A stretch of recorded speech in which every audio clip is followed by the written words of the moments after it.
Law 36. Disdain things you cannot have. Ignoring them is the best revenge. Judgment. By acknowledging a petty problem, you give it existence and credibility. The more attention you pay an enemy, the stronger you make him, and a small mistake is often made worse and more visible when you try to fix it. It is sometimes best to leave things alone. If there is something you want but cannot have, show contempt for it. The less interest you reveal, the more superior you seem. Observance of the law. In the year 1527, King Henry VIII of England decided he had to find a way to get rid of his wife, Catherine of Aragon. Catherine had failed to produce a son, a male heir who would ensure the continuance of his dynasty, and Henry thought he knew why. He had read in the Bible the passage, "And if a man shall take his brother's wife, it is an unclean thing.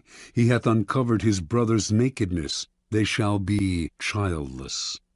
Before marrying Henry, Catherine had married his older brother Arthur, but Arthur had died 5 months later.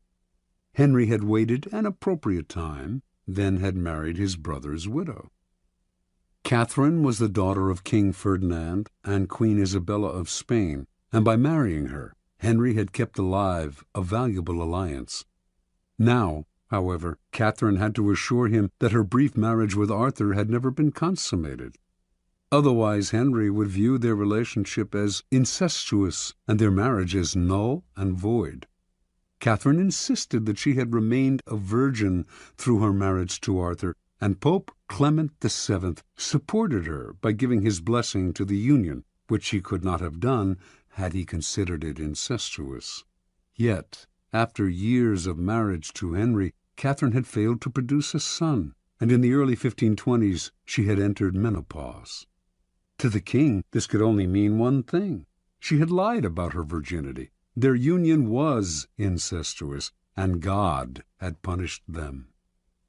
There was another reason why Henry wanted to get rid of Catherine. He had fallen in love with a younger woman, Anne Boleyn. Not only was he in love with her, but if he married her, he could still hope to sire a legitimate son. The marriage to Catherine had to be annulled. For this, however, Henry had to apply to the Vatican, but Pope Clement would never annul their marriage. By the summer of 1527, rumors spread throughout Europe that Henry was about to attempt the impossible, to annul his marriage against Clement's wishes. Catherine would never abdicate, let alone voluntarily enter a nunnery, as Henry had urged her. But Henry had his own strategy. He stopped sleeping in the same bed with Catherine, since he considered her his sister-in-law, not his lawful wife. He insisted on calling her Princess Dowager of Wales, her title as Arthur's widow. Finally, in 1531, he banished her from court and shipped her off to a distant castle. The Pope ordered him to return her to court on pain of excommunication, the most severe penalty a Catholic could suffer. Henry not only ignored this threat, he insisted that his marriage to Catherine had been dissolved, and in 1533 he married Anne Boleyn. Clement refused to recognize the marriage, but Henry did not care. He no longer recognized the Pope's authority and proceeded to break with the Roman Catholic Church, establishing the Church of England in its stead, with the king as the head of the new church. And so, not surprisingly, the newly formed Church of England proclaimed Anne Boleyn England's rightful queen. The Pope tried every threat in the book, but nothing worked. Henry simply ignored him. Clement fumed. No one had ever treated him so contemptuously. Henry had humiliated him, and he had no power of recourse. Even excommunication, which he constantly threatened but never carried out, would no longer matter. Catherine, too, felt the devastating sting of Henry's disdain. She tried to fight back, but in appealing to Henry, her words fell on deaf ears, and soon they fell on no one's. Isolated from the court, ignored by the king, mad with anger and frustration, Catherine slowly deteriorated and finally died in January of 1536 from a cancerous tumor of the heart. Interpretation. When you pay attention to a person, the two of you become partners of sorts, each moving in step to the actions and reactions of the other. In the process, you lose your initiative. It is a dynamic of all interactions. By acknowledging other people, even if only to fight with them, you open yourself to their influence. Had Henry locked horns with Catherine, he would have found himself mired in endless arguments that would have weakened his resolve and eventually worn him down. Had he set out to convince Clement to change his verdict on the marriage's validity, or tried to compromise and negotiate with him, he would have gotten bogged down in Clement's favorite tactic, playing for time, promising flexibility, but actually getting what popes always got, their way.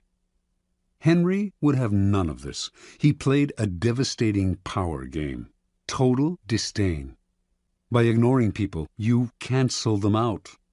This unsettles and infuriates them, but since they have no dealings with you, there is nothing they can do. This is the offensive aspect of the law. Playing the card of contempt is immensely powerful, for it lets you determine the conditions of the conflict.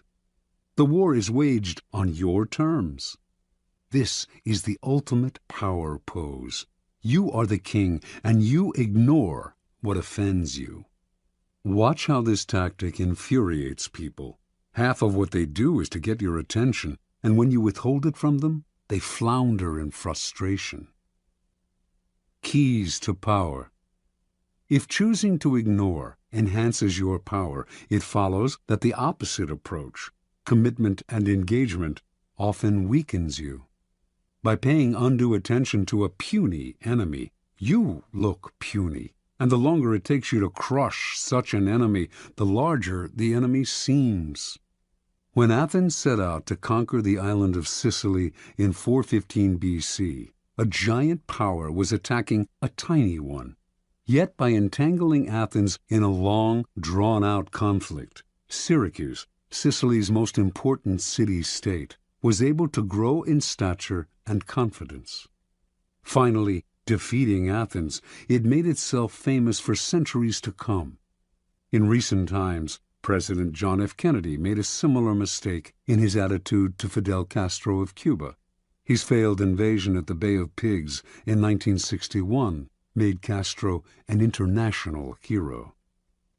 When you are attacked by an inferior, deflect people's attention by making it clear that the attack has not even registered. Look away, or answer sweetly, showing how little the attack concerns you. Similarly, when you yourself have committed a blunder, the best response is often to make less of your mistake by treating it lightly. Remember, the powerful responses to niggling, petty annoyances, and irritations are contempt and disdain. Never show that something has affected you or that you are offended. That only shows you have acknowledged a problem. Contempt is a dish that is best served cold and without affection.